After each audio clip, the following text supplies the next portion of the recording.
Le post-libéralisme est un projet à la fois intellectuel et politique pour nous sortir de l'impasse dans laquelle se trouve la politique française et occidentale, impasse entre une technocratie ultralibérale d'une part et un populisme antilibéral d'autre part.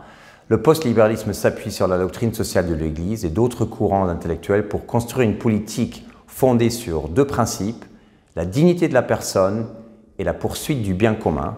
C'est un projet avec une ambition intellectuelle de renouveau politique, mais aussi avec des mesures concrètes, des propositions pour améliorer les conditions, par exemple des classes populaires, avec le problème des bas salaires, le problème de la déindustrialisation. Le post-libéralisme propose tout un programme de renouveau national et européen.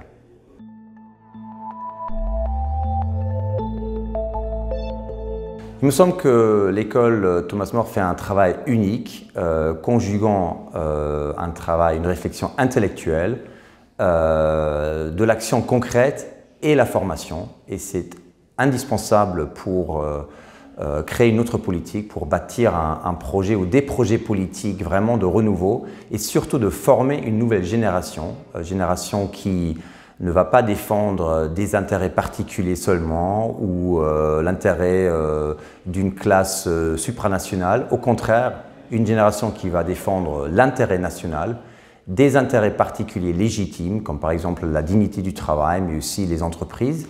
Et finalement aussi une génération qui comprend que les défis aujourd'hui ne sont pas purement économiques, ne sont pas purement sociaux, sont aussi d'ordre culturel, l'insécurité culturelle, les problèmes d'une immigration massive et illimitée, et aussi le défi de renouveler l'Occident, notre héritage civilisationnel commun.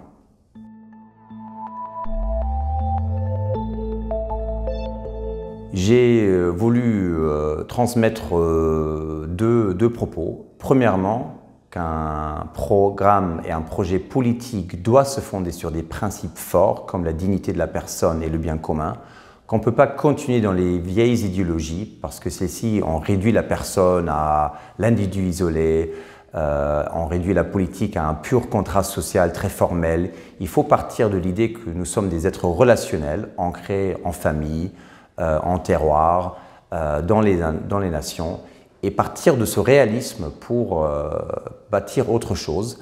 L'autre idée que j'ai voulu transmettre, c'est que la formation doit être une formation à la fois intellectuelle et spirituelle. Il faut en finir avec des idéologies qui nous disent que la foi n'a pas un rôle à jouer dans la société, que le christianisme est dépassé, qu'il faut juste faire dans le progrès de la technologie, de la science, dans la mondialisation. Non, il faut retrouver notre foi, il faut retrouver notre héritage civilisationnel commun.